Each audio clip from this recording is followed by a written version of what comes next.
దేవుని బిడ్డలారా ఒక్కటి గమనించండి. దేవుని సన్నిధికి వచ్చిందే ఎందుకంటే ఆరాధించుటకు. హల్లెలూయా. దేవుని సన్నిధికి వచ్చిందే ఎందుకంటే ఆరాధించుటకు కాదంటారా? ఆదివారం అంటే ఏంటి? క్రీస్తుకు ఆరాధన.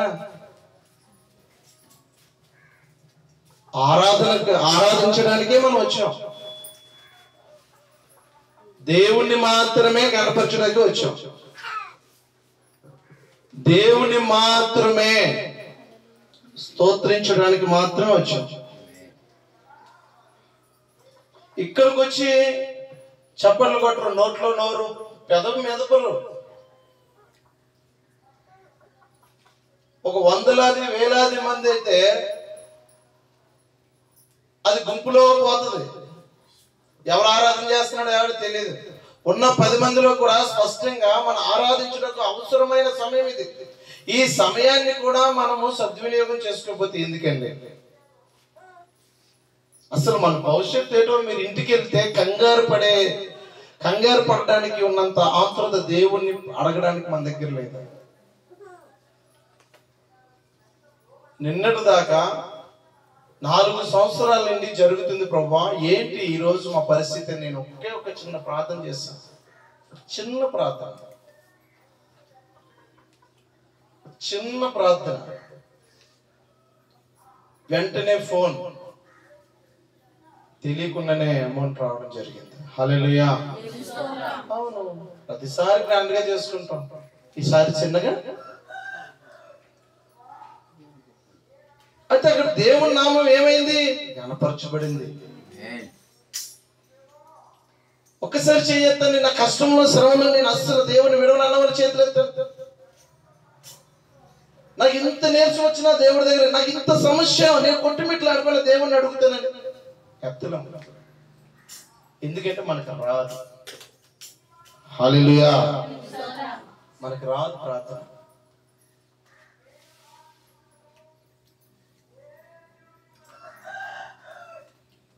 దేవుని అడిగితే ఇది జరగదు అన్నది ఏదియో లేదు. కొంచెం ఆలస్యం అవుతుంది. అయితే మనము కూడా ఒక తీర్మానం చేసుకోవాలి. ఏదైనా చేసేటప్పుడు, ఏదైనా చెందేటప్పుడు, ఏ కార్యమైనా, ఒక శుభకార్యమైనా, మరొకటైనా చేసేటప్పుడు మనం ఎవరి చిత్తం తీసుకోవాలి? దేవుని చిత్తం తీసుకోవాలి. హల్లెలూయా. దేవుని చిత్తం లేకుండా మనం అడిగి లేస్తే పడిపోతాము. ఇది వాస్తవం. దేవుని చిత్తం లేకుండా నువ్వు ఏ కార్యం చేసినా అది కనపరచలేవు. దేవుని చిత్తం లేకుండా నువ్వు వేసే ఏ అడుగు వర్తిల్లదు. అక్కడే ఉంటావు, అలాగే ఉంటావు. ఏం చేసిన ప్రతిఫలం అనేది నువ్వు చూడలేవు. హల్లెలూయా. ప్రతిఫలం అనేది మనం చూడాలి అంటే దేవుని చిత్తము ఉండాలి. దేవుని చిత్తము లేకుండా నువ్వేమి చేయాలని నువ్వు ఎంత ప్రయాసపడినా అది వ్యర్థమే. ఎలాంటి సలహా లేకుండా, సూచన లేకుండా, మార్గదర్శి లేకుండా మనం ఏ పని చేసినా, మనకి సలహా అయినా, సూచన అయినా, మార్గదర్శి అయినా ఒక్కడే, అది దేవుడు. హల్లెలూయా. ఒంటరిగా పో. అబ్రహాం అలాగే ఒంటరిగా పోయేవాడు. ఒంటరిగా పో. బలిపీఠం కట్టుకో, ఒక స్థలాన్ని నియమించుకో, నీ గదిలోనికి పో. నీ ప్రార్థన రహస్యంగా జరుగుతున్న ప్రార్థన రహస్యంగా ఎవరు వింటున్నారు? హల్లెలూయా. రేయ మొదటి జామున లేవు. దేవదూతలు సంచరించుతున్న సమయం అది. అలసట గాని, సమస్యలట గాని, రేపు చేసుకుందాములే అని ఒప్పందాలు కానీ చేసుకోక విడిచిపెట్టు. ఆ దేవునికి సమయం నేను ఇవ్వాలి.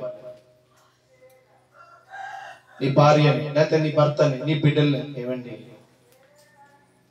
ఒక పండగ వస్తే పుట్టింటికి అమ్మ ఫోన్ చేస్తే వెళ్ళడానికి ఇంత మందిని నువ్వు పర్మిషన్ అడిగి ఆఖరికి రానన్న భర్తను కూడా ఎలాగైనా ఒప్పించి తీసుకెళ్ళగలిగే శక్తి ఒక స్త్రీలో ఉంటది. దేవుని దగ్గరికి వచ్చేసరికి దేవుని సమయాన్ని ఇవ్వడానికి ఒక భర్తని మనం తీసుకురాలేం, ఒక భార్యని మనం తీసుకురాలేం, ఒక పిల్లల్ని, నీ కన్నని కొడుకుని కన్నా పిల్లల్ని తీసుకురాలేం. ఎక్కడికైనా ఊరైతే నువ్వు సింగిల్ చేస్తున్నావా? ఎక్కడికైనా వెళ్ళేటప్పుడు నువ్వు ఒక్కదాని వెళ్తున్నావా, ఒక్కడు వెళ్తున్నావా? మందిరం ఎలాగైపోయిందంటే అవకాశం. హల్లెలూయా. అవకాశాన్ని బట్టే మనం ఈరోజు ప్రవర్తిస్తూ ఉన్నాం. హల్లెలూయా.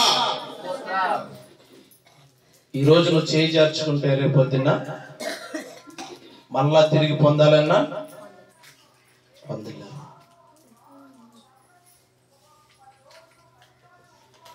ప్రియమైన దేవుని బిడ్డలారా, వాక్యంలోనికి వెళ్తాం. ఈరోజు వాక్యము మరి ఏ నెలలోకి వచ్చాం? ఏ నెలలోకి వచ్చామండి? డిసెంబర్ నెల అనగా ఏంటి గుర్తుకొచ్చేది? క్రిస్మస్ పండగ. మంచిదే. మరి అన్ని సిద్ధపరుచుకున్నారా? ఇల్లు గుమ్మలన్నీ కడిగేశారా? మా ఇంటి దగ్గర అయితే వేసింది మా అమ్మ. ఎందుకు? దేనికి పండుగ చేయాలి? మా దేనికి? నిజంగా పుట్టాడా రక్షకుడు ఎలీసా? నువ్వే చెప్తున్నావు మాట. పుట్టాడా నిజంగా? మరి ఎందుకు ఆరాధించలేకపోతున్నావు? ప్రార్థన మోకాలు వెళ్ళిపోతున్నావు? ఏది అదా? క్రిస్మస్ నెల అంటే వచ్చేసింది, డిసెంబర్ నెల వచ్చేసింది. గిన్నెలు బయట పెట్టేయాలి, ఎల్లలు వేసేయాలి, సున్నాలు వేసేయాలి, బట్టలు తీసుకోవాలి, బట్టలు కొనుక్కోవాలి, ఈసారి పెద్దంచు కొనాలి, ఈసారి ఉప్పాడు కొనాలి, లేకపోతే ఈసారి ఏంటది కంచి కామాక్షి. క్రిస్మస్ వచ్చింది, నేను స్థిరత్వం కలిగి ఉన్నానా? క్రిస్మస్ అంటే అర్థం క్రీస్తుకు ఆరాధన. నేను ఆరాధనకు యోగ్యుడుగా, దేవుడు నేను ఆరాధనకు యోగ్యుడు అంటే నువ్వు ఆరాధించే స్థాయిలో నువ్వు ఉన్నావా? హల్లెలూయా. నీ ఆరాధన కరెక్ట్ గా దేవుని దగ్గరికి వెళ్తుందా? క్రిస్మస్ అంటే పండగ నాకు తెలుసు. క్రిస్మస్ అంటే ఎల్లవ సున్నములు వేయాలని నాకు తెలుసు. క్రీస్తుని ఆరాధించే ముందు ఒక్కసారి నేను పరీక్షించుకో. క్రీస్తుకు ఆరాధన క్రిస్మస్ అని నాకు తెలియకుండా బోధిస్తున్నానా?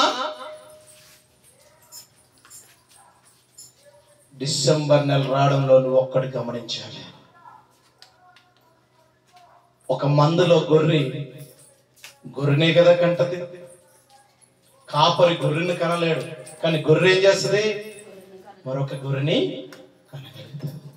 క్రిస్మస్ అంటే నిజానికి భయపడాలి. ఎందుకో తెలుసా? ఒక్క గొర్రెనైనా నేను నడిపించగలుగుతున్నానా? హల్లెలూయా. ఒక్క గొర్రెనైనా నేను తీసుకురాగలుగుతున్నానా? ఒక్క గొర్రెకైనా నేను జీవము కలిగిన దేవుని పరిచయం చేయగలుగుతున్నానా? చెప్పండి, ఎంతమంది ఈ రోజు మన నూతన ఆత్మను తీసుకురాగలుగుతున్నాం? ఎంతమంది మన పరిచయం చేయగలుగుతున్నాం? క్రిస్మస్ అంటే బట్టలో, ఇంటికి సున్నాలో, పెయింట్లో కాదు. నిజంగానే క్రీస్తు లోకరక్షకుడిగా ఈ లోకానికి వచ్చింది రక్షించడానికే కదా. మరి ఇంకా నీ ముందు వ్యసనాల్లో ఉన్నవారు ఉన్నారే, నీ ఇంట్లోనే ఉన్నారే, ఇంకా నీ ఇంట్లో దేవుడు చూడవాళ్ళు వారు ఉన్నారే. వారికి పరిచర్య చేయగలుగుతున్నావా? వారికి సువార్త అందించగలుగుతున్నావా? ప్రియమైన దేవుని బిడ్డలారా, నేను ఎవరిని కించపరచట్లేదు, కానీ క్రిస్మస్ నెల వచ్చిందని అందరం సంతోషిస్తాం. నిజానికి ఇది సంతోషించేది కాదని నేను చెప్తాను. ఎందుకో తెలుసా? ఒక్కరిని కూడా రక్షించలేని వాడు క్రిస్మస్ చేసుకునే అవకాశం లేదు. హల్లెలూయా. ఎందుకంటే దేవుడు అంటున్నాడు, ఒంటరిగా ఉన్నావా, నా గురించి ఆలోచించా, నన్ను తలుచుకో. నలుగురిలో ఉన్నావా, నా గురించి ప్రకటించాడు. ఏం ప్రకటిస్తున్నావు? హల్లెలూయా. ఈరోజు మనం ఏమైనా ప్రకటిస్తామా? సమయం లేదు. మనకి సమయం లేదు. తీర్పాటు దినం లేదు మనకి. 2 రోజులు 3 రోజులు ఇంటి పనులు చేసుకోవడానికి తీర్పడి ఉంటది. దేవుని కొరకు కొంచెం సమయాన్ని ఇవ్వడానికి తీర్పడి ఉండదు.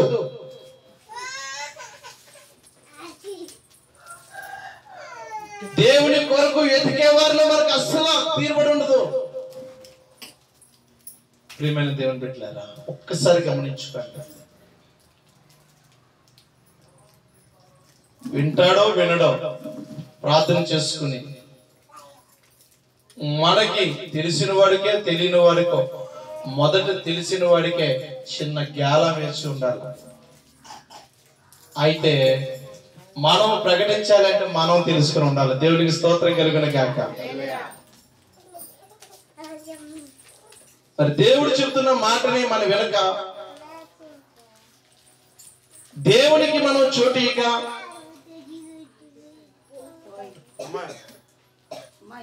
బేబీ కూర్చుంటావా? బయటికి కూర్చో. హల్లెలూయా. ప్రియమైన దేవుని బిడ్డలారా, ఒక్కసారి జ్ఞాపకం చేసుకోండి. క్రీస్తు నిన్ను నన్ను ఈ పాపమనే ఊబిలో పడవేయకుండా ఈ మాయా జీవితంలో నుంచి మనం వెలికి తీయడానికి ఈ లోకానికి వచ్చాడు. హల్లెలూయా. ఈ నెలంతా ఇక్కడి నుంచి జనవరి నెల 1 వరకు చేసుకుంటూ ఉంటారు, తప్పులేదు. కానీ మనం ఏం చేయాలో తెలుసా? ఒక ఆత్మని పట్టుకెళ్ళడానికి ప్రయత్నం చేయండి. కానుకలు అంటారు చూసారా? క్రీస్తుని ఆరాధన కానుకలు తేవాలంటే మన వాళ్ళు కానుకలు పడతారు. దేవునికి స్తోత్రం కలుగును గాక. నిజమైన కానుక దేవుడికి ఆది కాండంలో ఉంది, హృదయము కానుక. హల్లెలూయా. కానుకలు అంటే మన వాళ్ళు కానుకలు పెడతారు. యేసయ్యను ఆరాధనకి కానుకలు ఇచ్చారా? నిజమైన కానుక ఏంటయ్యా అంటే నీ హృదయం. ఒక్కడు లోకంలో నశించిపోవడం ఇష్టము లేకే దేవుడి లోకానికి వచ్చాడు. ఆ నశించిపోతున్న హృదయము దేవుడి యొద్దకు వస్తే హృదయం బ్రతుకుతుంది. హల్లెలూయా. ఆ హృదయం బ్రతికించిన నీకు ఇంకెంత ఆనందం. పడిపోతుంటే వాడు చచ్చిపోతున్నాయి, నేను సువార్త అందించాను. నిజంగా నేను దేవుడు మాట చెప్తుంటే ఆ మాటగాడు లోబడ్డాడు. నేను దేవుడు సువార్త అందిస్తుంటే ఖచ్చితంగా లోబడ్డాడు. నాతో పాటు మందిరానికి వచ్చాడు. ఇప్పుడు ఆ కుటుంబం రక్షించబడ్డది అంటే నువ్వు ఎంత గొప్పగా చెప్పుకోవాలి. కాదంటారా? చెప్పాలి. అవునంటారా కాదంటారా? ఒకరికి ఒక రోజు కూలిపోయిన దారి చూపిస్తేనే మనం 10 మందికి చెప్తుంటాం. అలాంటిది నువ్వు నిత్య జీవానికి పరిచయం చేసేస్తావు దేవుణ్ణి, ఇంకెంత గొప్పగా చెప్పుకుంటాం. చెప్పాలి గట్టిగా. హల్లెలూయా. ప్రియమైన దేవుని లేదా, ఈరోజు మనకు లేదు, మనకే లేదు. దేవుడి సన్నిధి అంటే భయం లేదు. దేవుని దగ్గర ఎలా ఉండాలో కూడా మనకి తెలియదు. దేవుడు ఎలా చాటించాలో కూడా తెలియని పరిస్థితుల్లో మనం ఉన్నాం. చెప్తాడులే, అలాగే చెప్తాడు. బొచ్చు ఇప్పుడు ఇంటే అంత లేకపోతే అంత. వింటే ఎవరు బ్రతుకుతారు? నువ్వే బ్రతుకుతావు. హల్లెలూయా. ఈ రోజు నువ్వు మందిరానికి ఎలా వస్తున్నావు? మొదటి దినవృత్తాంతముల గ్రంథంలో 16వ అధ్యాయంలో 29వ వచనంలో ఒకసారి చూడండి స్పీడ్ గా.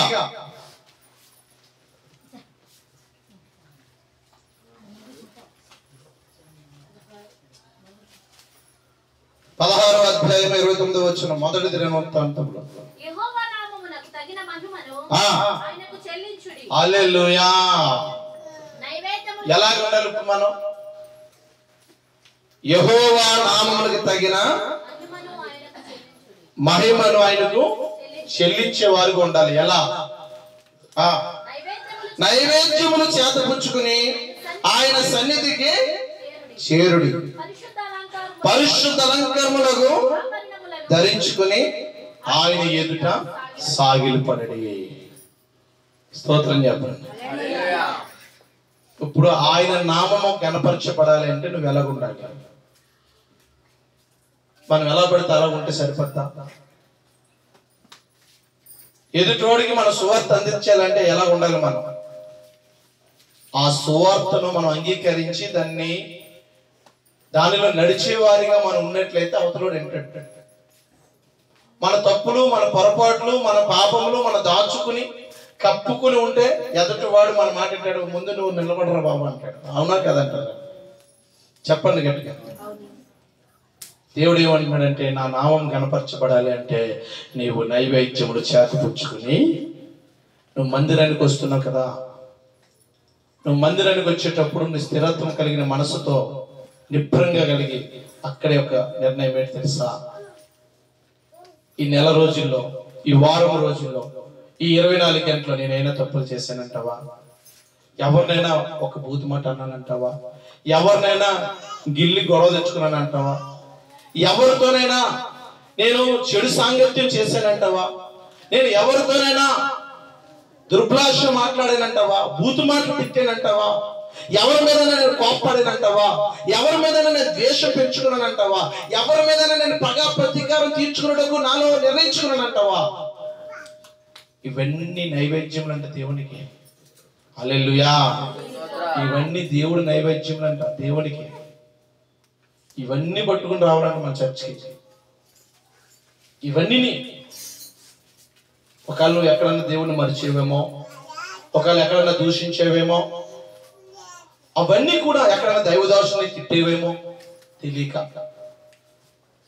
ఒకవేళ దైవదర్శనం నోట్లో పెట్టుకున్నావేమో తెలియక, శాపమై నోరుంది కదా దొక్కుని మన మాట వదిలేస్తే శాపమయ్యి. హల్లెలూయా. అవన్నీ పట్టుకుని రావాలండి మందిరానికి వచ్చి అవన్నీ ఎక్కడున్నాయి?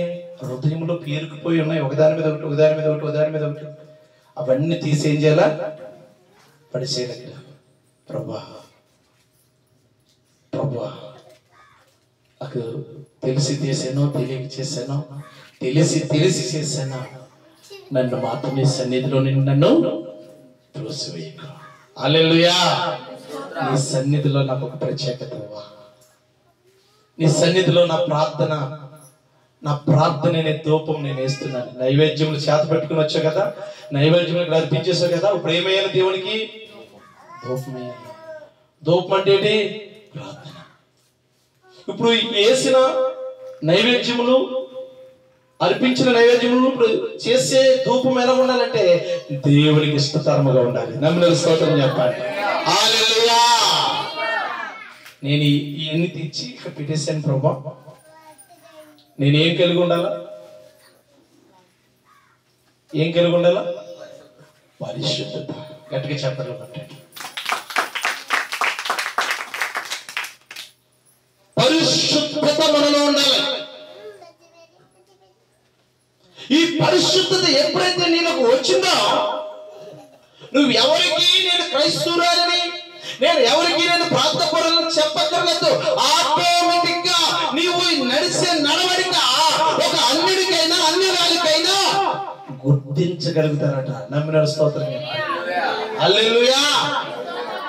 నువ్వు అడగక్కర్లేదు, నేను క్రైస్తవురాలండి, నేను ప్రార్థపరురాలండి, ఏం చెప్పక్కర్లేదు. లేకపోతే ఇలా బళ్ళకు వచ్చినట్టు తెలసేలు కట్టుకుని బైబిల్ కట్టుకుని వచ్చినట్టు ఎవరు గుర్తించక్కర్లేదు. నేను దేవుడు గుర్తించాను. దేవుడి దగ్గర ప్రత్యేకత పొందుకుంటున్నావు. ఎలాగా? పరమన్నం ఉన్నావు, శనగలు పెట్టావు కాదు, ఈ పాపాలను ఒప్పుకొని ప్రార్థించి తత్వము కలిగిన వాడే క్రైస్తవుడు. హల్లెలూయా. అందుకే అంటున్నాడు, నా ఎదుట సాగిలి పడాలంటే నువ్వు ఒంటి నిండా నగలు దిగేసుకుంటే రాదు, పట్టు వస్త్రములు కట్టుకుంటే కాదు. నా దగ్గరికి వచ్చే నీవు సమస్తం ఒప్పుకుని కడగబడితే నా అలంకరణతో నింపబడతావు అంటున్నాడు. ఆ అలంకరణ పరిశుద్ధ అలంకరణ. హల్లెలూయా. ప్రియమైన దేవుని బిడ్డలారా, ఈరోజు అలంకరణ లేదు మన దగ్గర. ఈరోజు మన నోటిని సరి చేసుకోలేకపోతున్నాం, మన ప్రవర్తన సరి చేసుకోలేకపోతున్నాం. వచ్చామంటే వచ్చాము, వెళ్ళామంటే వెళ్ళాము. ఒక పాట పాడాలని అనిపించదు, ఒక వాక్యానికి వినాలని అనిపించదు, చదవాలని అనిపించదు. పండగలు గుర్తుంటాయి, ఆ పండుగలు ఎలా ఉండాలో గుర్తించుకుంటావు, కానీ క్రైస్తత్వంలో ఎలా మెలిగి ఉండాలో తెలుసుకోవట్లేదు. హల్లెలూయా. గట్టిగా చెప్పండి హల్లెలూయా. ప్రియమైన దేవుని బిడ్డ, ఒక్కసారి జ్ఞాపకం చేస్తాను, మనం ఏమి పొందుకోవాలి అంటే, దేవుని ఎదుటకు వచ్చిన నువ్వు ఏం పొందుకోవాలి అంటే, ఎలా సాష్టంగా పడాలి దేవుని ఎదుటంటే, పరిశుద్ధ అలంకరణ ఆభరణాలు ధరించుకోవాలి. హల్లెలూయా. వాక్యంలో నలిగిపోవాలి, దేవుని యందు భయభక్తులు కలిగి ఉండాలి. చూడండి, అందులోనే ఉంటది, 30వ వచనం ఒకసారి చదవండి. భూజనులారా ఆయన సన్నిధిని వణికుడి అనందు. హల్లెలూయా. ఆయన సన్నిధికి ఎలా రావాలి? ఆయన సన్నిధిలో నువ్వేం చేయాలి? సెల్ ఫోన్ చూడాలా? ఆయన సన్నిధిలో పక్కవారితో మాట్లాడాలా? ఆయన సన్నిధిలో ఏం చేయాలి అంటే దేవునికి భయభక్తులు కలిగి ఉండాలంటే. నమ్మిన స్తోత్రం చెప్పండి. హల్లెలూయా. ఎలాంటి భయభక్తులు? ఈ రోజు వాక్యం ఏమొస్తుందో ఆ వాక్యం నన్నే తాకుతుందేమో, ఆ వాక్యంలో నన్నే పట్టుకుంటుందేమో. దేవుడు ఈ రోజు నాతో మాట్లాడతాడేమో. ఒకవేళ నీకు ఏదైనా తెలియకుండా, నా కళ్ళు కానీ నాకు తెలియకుండా, శరీరం కానీ నాకు తెలియకుండా, నా జీవ గమనము కానీ తప్పు చేస్తాయేమో. వనకాలట. దేవునికి స్తోత్రం కలిగిన గాక. హల్లెలూయా. వణికిపోవాలట. ఎందుకు వణికిపోవాలి? దేవుని యందు భయభక్తులు కలిగిన వారు ఎలాగ ఆశీర్వదింపబడుతున్నారు? 128 కీర్తనలు ఉంది చూడండి, మొదటి నుండి చదవండి.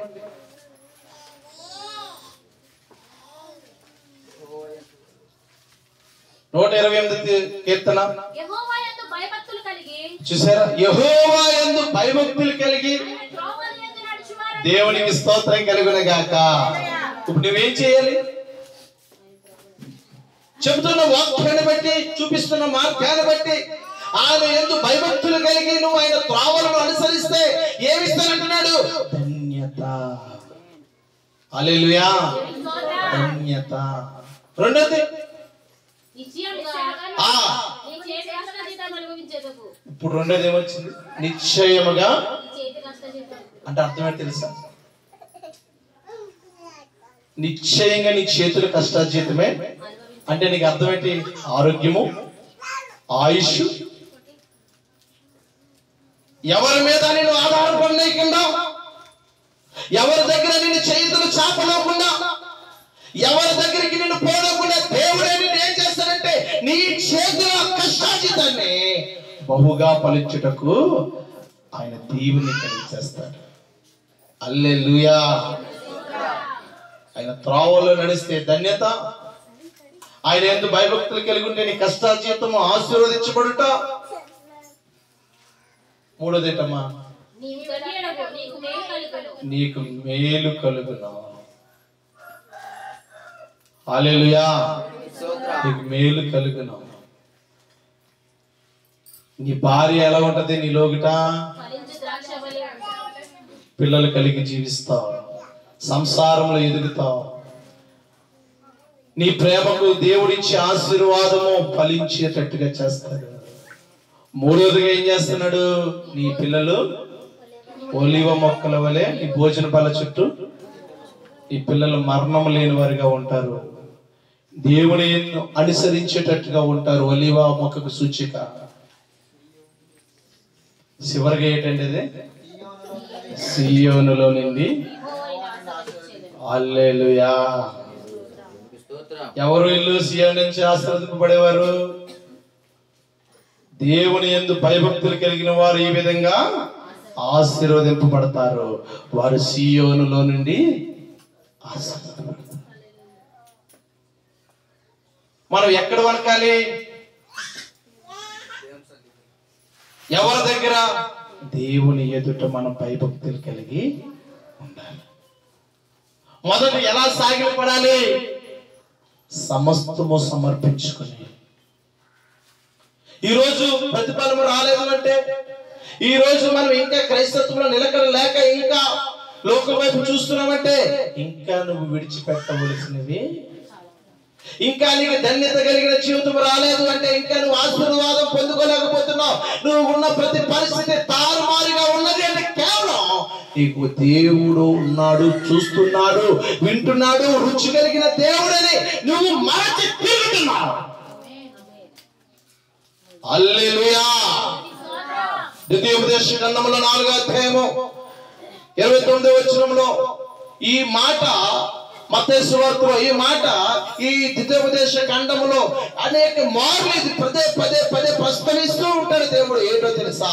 నీ పూర్ణ హృదయముతోను నీ పూర్ణ ఆత్మతోను వెతికినప్పుడు ఆయన నీకు ప్రత్యక్షమవుతాడు. ఇప్పుడు చెప్పాను, అర్థమైందా? మొదట మనం ఎలా ఉండాలి? మన హృదయం పరిశుద్ధంగా ఉండాలి, ఖాళీగా ఉండాలి, దేవుని మాత్రమే నింపుకోవాలి, వాక్యం మాత్రమే నింపుకోవాలి, ప్రార్థనలతో మాత్రమే దేవునికి ధూపం వేసేటట్టుగా సాగిలి పడి సాష్టంగా పడితే నీ దేవుడిని నీ అన్నుడు విడిచిపెట్టడు. ఎందుకంటే మన దేవుడు మాట్లాడే ఆ వచనం పైన ఉంటే చూడమ్మా, మనుషుల చేతి కర్ర చేత చేయబడి అక్కడ మీరు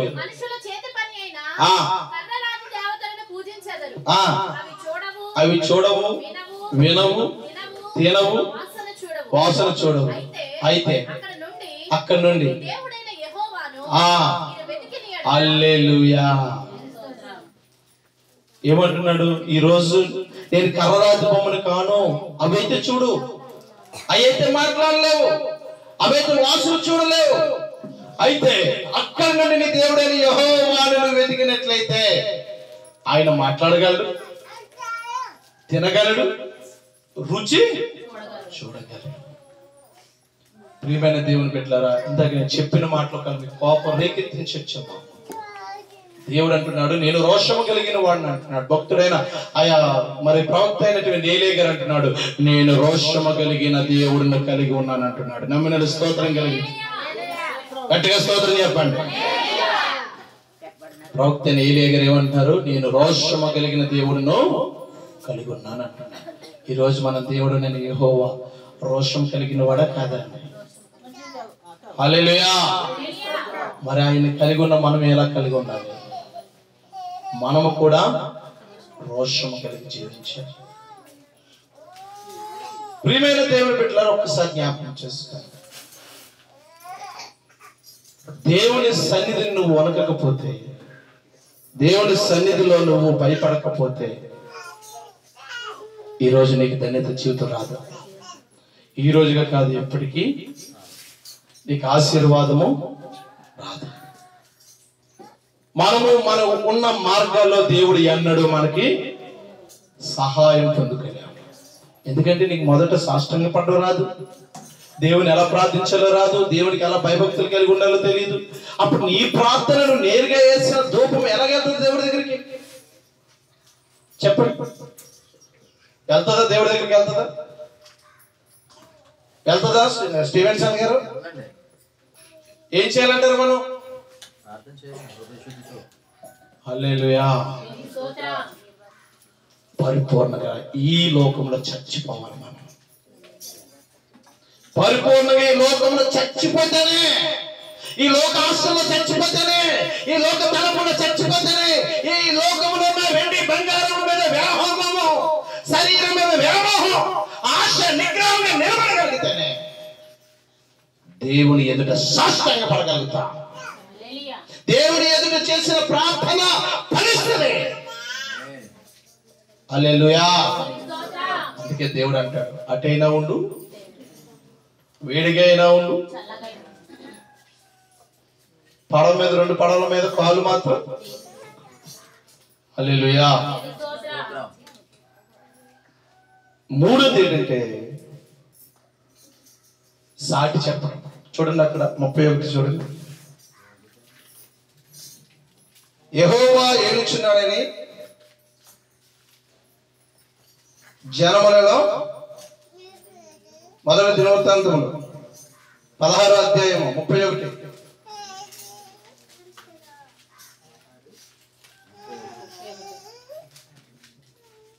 యెహోవా ఏలుచున్నాడని జనములలో చాటించుడి. దేవునికి స్తోత్రం. ఆకాశములు ఆనందించును గాక, ఆకాశములు ఆనందించును గాక, భూమి సంతోషించును గాక. చూసారా, ఈ లోకం మీద పరలోకము నుండి దేవుడు ఈ లోకం మీద ఉన్నటువంటి పాపములో, నాశనములో దొంగగా, అంతకుడిగా, హత్యలు చేస్తూ నాశనం చేస్తున్న దురాత్మ నుండి విడుదల చేయుటకు ఈ లోకానికి గొర్రె పిల్లవలే రక్తము కార్చి మళ్ళీ కాపాడుకుంటూ ఏలుచున్నవాడు ఎవరండి? యెహోవా దేవుడా. హల్లెలూయా. ఇప్పుడు చెప్పండి, ఈ డిసెంబర్ నెలలో మనము పండుగ చేసుకోవడానికి అర్హులమా? గట్టిగా చెప్పండి. నేను అంటున్నాను కాదు, చెప్పండి గట్టిగా, 2 చేతులు పైగా చెప్పండి. హల్లెలూయా చెప్పండి. ఇప్పుడు చెప్పండి. 1, మనలో పరిశుద్ధత లేదు. 2, దేవుడు అంటే భయం లేదు. 3, ఇప్పుడు ఎలా సాటిస్తే మరొకరు వింటారా? చెప్పండి, వింటారా? ఎవరైనా వింటారా? చెప్పాలి, అందరూ ఒకసారి చెప్పండి గట్టిగా. ఎవరైనా వింటారా? మీరే వింటారు. హల్లెలూయా. ప్రియమైన దేవుని బిడ్డలారా, గమనించండి. ఈ రోజైనా సరే ఒక తీర్మానం తీసుకోండి. ఈ రోజైనా ఒక తీర్మానం తీసుకోండి. చూడండి 11వ వచనం, ఇదే దినవృత్తాంతంలో చదవండి ఎలీషా గారు గట్టిగా. యెహోవాను ఆశ్రయించుడి, ఆ ఆయన బలమును ఆశ్రయించుడి, ఆ ఆయన సన్నిధిని నిత్యము గట్టిగా చప్పట్లు కొట్టండి. యెహోవాను ఆశ్రయించండి, ఆయన బలమును ఆశ్రయించండి, ఆయన సన్నిధిని నిత్యము వెతకండి, ఆయన సన్నిధిని వెతకండి. ఈరోజు యెహోవాను ఆశ్రయించకుండా, ఆయన బలం ఏంటో నీకు తెలియకుండా, ఆ బలము తెలియక నీకు ప్రార్థన అంటే విలువ లేకుండా పోతుంది. ప్రార్థనలో శక్తి నీకు తెలియకపోయిన కారణం ఏంటో తెలుసా? నీకు ప్రార్థన అంటే తెలియక ఒక్కసారి నువ్వు పరిశుద్ధమైన రీతిలో నువ్వు దేవుని ఎదుట అలంకరణ ఆభరణాలు పరిశుద్ధమైనవి ధరించి ప్రార్థన చేసి చూడు, ఆయన బలం ఏంటో తెలుస్తుంది. ఏమంటే బీబీ గారు తెలుస్తుందంటారా? గట్టిగా చెప్పండి, తెలుస్తుందంటారా? చెప్పండి. తెలియదంటారా? మీరు చూసారా దేవుని బలం? చూసారా ఆశీర్వాదం? చూసారా మీ ఇంట్లో? చూసారా రత్నక్క? హల్లెలూయా. దేవుని బలం మనకు తెలియాలంటే మనం దేవుని ఆశ్రయించాలి. చిన్న పనే కదా అని అంటారు కదా, చిన్న పామునైనా ఎందుకన్నారు పెద్దలు? పాము అనేది విషం, అది ఏ మాత్రం చిన్న తాకినా సమస్య అనేది ప్రమాదం. అది చిన్న సమస్య అయినా గంభీరమైన దేవుని ఆశీర్వదించి మంచి ప్రార్థన కంఠస్వరం ఎత్తి ప్రార్థన చేసే స్థాయి నీకు ఉండాలి. హల్లెలూయా. నాకు దేవుడు అన్నాడు, ఇది ఇంతేనా? నాకు నేను నమ్మే దేవుడు ఉన్నాడు, నేను విశ్వసించే దేవుడు ఉన్నాడు. నీవే నాకు, అందరు కలిసి పాడతాం. చాలును యేసు నీవే నాకు, నీవే నాకు, నీవే నాకు,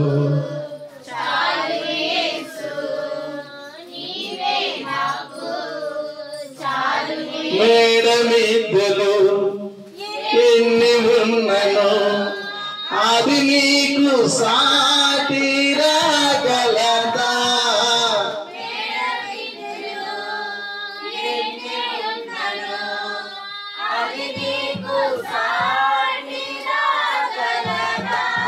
నా మేడంతా నీవే యేసయ్యా,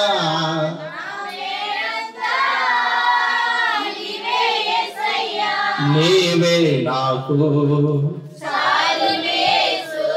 ఎవరు కావాలి మనకి? నేను అదే చెప్తున్నా. క్రిస్మస్ వచ్చిందని కాదు మన పండగ చేసుకుంటాం. ఒక్కసారి యెహోవాని బలంగా చూడు, యెహోవాని ఒక్కసారి కనిపెట్టి చూడు, యెహోవాని ఒక్కసారి పొందుకోవడానికి ప్రయత్నం చేయండి. ఆయన బలం ఏంటో నీకు తెలుస్తుంది బిడ్డ, ఆయన శక్తి ఏంటో నీకు తెలుస్తుంది. ఈ రోజు మనము ఎన్నో ఎన్నో ఎన్నో అవస్థలు పడుతూ, కింద పడుతూ, మీద పడుతూ, ఆయన బలం ఏంటో తెలియక మనము ఆయన బలం ఏంటో ఈ లోకానికి చూపించలేక నీవుగా గొప్ప కూలిపోతున్నావు. కానీ నిజంగా నువ్వు ఆయన బలాన్ని చూపించినట్లయితే నీ మీద ఏలుబడి చేస్తున్న ప్రతి సమస్య యేసు నామములో లయమైపోతుంది.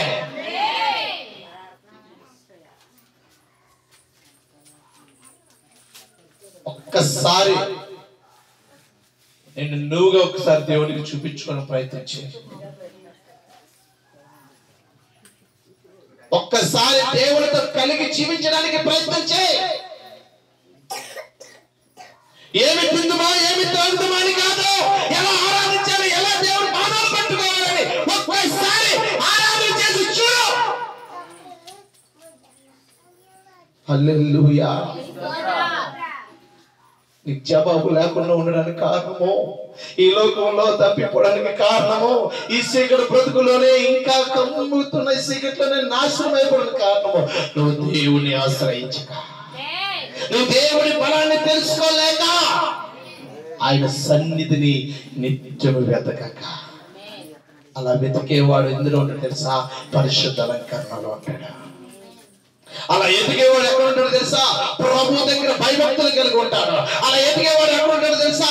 దేవుణ్ణి నిశ్చయంగా సాధిస్తాడు. రే ఆ త్రోవ మంచిది కాదురా. ఒక ఆయన అయితే కుర్రాడు, మంచి వ్యసనాలకు అలవాటు అయిపోయిన కుర్రాడు, ఎదలో ఒక బోర్డు వెనకాల ఒక బోర్డు తగిలించుకుని హైదరాబాద్ లో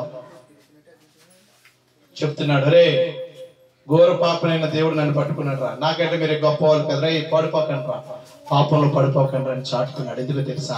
యేసయ్య ఖచ్చితంగా నిన్ను నన్ను పట్టుకుంటాడు ఖచ్చితంగా. హల్లెలూయా. ప్రియమైన దేవుని బిడ్డలారా, ఈరోజు దేవుని మహాకృప మనం లేకే పడిపోతున్నాం. ఈరోజు దేవుని మహాకృప మనలో లేక మనం ఈరోజు దారి తప్పిపోతున్నాం. ఒక్కసారి జ్ఞాపకం చేసుకోండి. చివరిగా 34వ వచనం చూడండి. యెహోవా దయాళుడు, ఆయన కృప నిరంతరము ఉండుడి, ఆయనను స్తుతించుడి. ఆయన కృప నీ మీద నిరంతరం ఉండాలంటే నువ్వేం చేయాలి చెప్పాలి? అందరూ నోరు తెలిసి చెప్పండి, ఏం చేయాలి? ఆయనను స్తుతించాలి. రెండోది చూడండి, దేవా ఎలా స్తుతించాలి? దేవా మా రక్షక, మమ్మల్ని రక్షించుము, మమ్మల్ని చేర్చుకును. హల్లెలూయా. ఏం చేయాలంట? దేవా మమ్మల్ని రక్షించు. దేవా రక్షక, దేవా మా రక్షక మమ్మను రక్షించుము, మమ్మను చేర్చుకొను. మేము నీ పరిశుద్ధ నామమునకు కృతజ్ఞతాస్తుతులు చెల్లించినట్లు, నిన్ను స్తుతించుచు అతిశయించినట్లు అన్యజనుల వశములో నుండి మమ్మను వీడిపింపమని ఆయనను బ్రతిమాలుకోవాలంటే నమ్మను స్తోత్రం చెప్పండి. ఇప్పుడు చెప్పండి, ఈ విధముగా రక్షకుడైన యేసయ్యని మనము కలిగి జీవిస్తే, అన్యుల వశములో నుంచి మనం విడుదల పొందుకుంటే, అన్యాచారాల నుంచి మనము విడుదల పొందుకుంటే, అన్య పద్ధతుల నుంచి మనం విడుదల పొందుకుంటే, మన దేవుడైన యెహోవా మనల్ని ఏ విధంగా అంటే ఒక బలమైన రీతిలో ఆయన రక్షణ పొందుకుని ఆయనకి మనం తిరిగి కృతజ్ఞతాస్తుతులు చెల్లించే వారిగా ఉంటాం. నమ్ముడలు గట్టిగా చప్పట్లు కొట్టండి. హల్లెలూయా, హల్లెలూయా, హల్లెలూయా.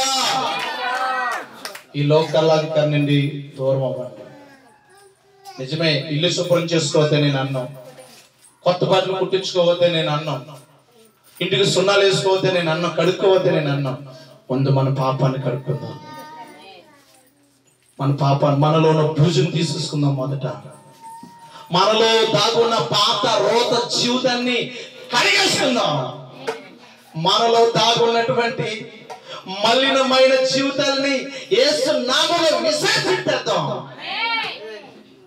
దేవుడితో సత్సంబంధం కలిగి జీవిద్దాం. దేవుడే రక్షకుడైన బ్రతుకుతాం. ఆయనే మనకి సర్వ పాపం నుండి విడుదల కలిగించే దేవుడే నమ్మం. ఈ రోజు అట్టి దేవుడు నిన్ను ఆశీర్వదించును కాక. హల్లెలూయా. అలాగే ఎప్పుడైతే నువ్వు కడగబడతావో, ఎప్పుడైతే దేవుని కలిగి జీవిస్తావో, ఎప్పుడైతే నువ్వు కలిగి జీవిస్తావో, ఆ క్షణము నువ్వు దేవునికి భయపడతావు. ఆ క్షణము నువ్వు ఏది చెప్పినా, అరే పాప ప్రార్థన తప్పే లేదు నేను జీవితానికి. వారు ఏమైనా అలవాట్లు చేసుకున్నారండి. అరే నాన్న, ఈ పాపం చేస్తున్నావు కదా, ఈ పాపం వల్ల నీకు వచ్చేది ఏం తెలుసా? మరణం రా.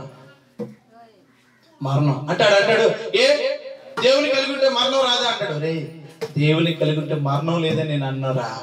దేవునితో కలిసి జీవించే నిత్యత్వం ఉందని చెప్పాలా? స్తోత్రం చెప్పండి. హల్లెలూయా. అని అంటాడు తెలివితేటలుగా. లోక తెలివితేటలు ఉంటాయి.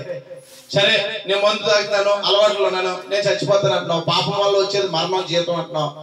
మరి ప్రభు నమ్ముకుంటే మరణం లేదా? ప్రభు నమ్ముకున్న వాళ్ళు, మా పెద్దమ్మ చచ్చిపోయింది, మా తాతయ్య చచ్చిపోయాడు, మా ముత్త చచ్చిపోయాడు, దేవుడే నమ్ముకున్నారు కదా అని తెలివితేటలు మాట్లాడతారు. ఒరే, వాళ్ళు నమ్ముకున్నారు కాబట్టి దేవుని దగ్గర నిశ్చయంగా వాళ్ళు ఒకరోజు చూస్తామరా. హల్లెలూయా. నిత్య జీవితం ఎవరి దగ్గర ఉందంటే దేవుని దగ్గరే ఉంది. ఈ రోజు నువ్వు సాధించగలగాలన్నా, నువ్వు ప్రకటించగలగాలన్నా ఎవరిని కలిగి ఉండాలి? ఎవరితో స్నేహం చేయాలి? ఎవరితో సహవాసం చేయాలి? ఏమి కలిగి నువ్వు జీవించాలి? దేవుని ఎదుటికి వచ్చేటప్పుడు ఎలా రావాలి? నువ్వు దేవునికి ఏమయ్యాలి? దేవుని ఎదుట ఎలా సాష్టాంగపడాలి? నైవేద్యములు, పాపములు, ధూపం, ప్రార్థన, పరిశుద్ధ అలంకరణ కలిగి దేవుని ఎదుట సాష్టాంగపడు. దేవుని భయభక్తులు కలిగి ఉండు. దేవుని ఆశ్రయించుండు. యెహోవా బలాన్ని తెలుసుకో. ఆయన సన్నిధిని నిత్యము వెతుకు. ఆయన సన్నిధిని నిత్యం వెతుకు. ఆయన బలమైన కృప చేత నిన్ను లేపబోతున్నాడు. అప్పుడు వెంటనే ఎవరైనా అడుగుతారు కదా, క్రిస్మస్ ఎందుకు చేసుకుంటున్నారా అని అడుగుతారు. చాలా మంది అడుగుతారు. క్రీస్తుని ఆరాధనని చెప్పండి. కానీ మరొకటి ఏంటంటే, నేను దేవుని తెలుసుకున్నాను, ఇంకా ఈ లోకంలో నశించిపోతున్న వారి కొరకే మేము ఆరాధన చేస్తున్నాం. క్రీస్తుకు మాత్రమే ఆరాధన. అనేక మంది మా కుటుంబాలతో అనేక కుటుంబాలు రావాలి. సత్యమైన దేవుడు, నిత్య జీవ మార్గములు కలిగిన దేవుడు యేసయ్యని తెలుసుకుని వెంబడించే రోజు రావాలని ఆరాధిస్తున్నామని చెప్పండి. హల్లెలూయా, హల్లెలూయా. లేచి నిలబడదాం.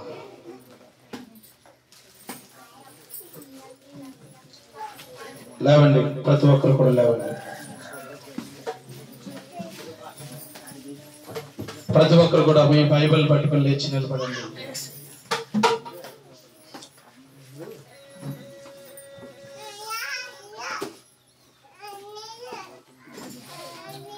వేటగాని ఊరిలో నుండి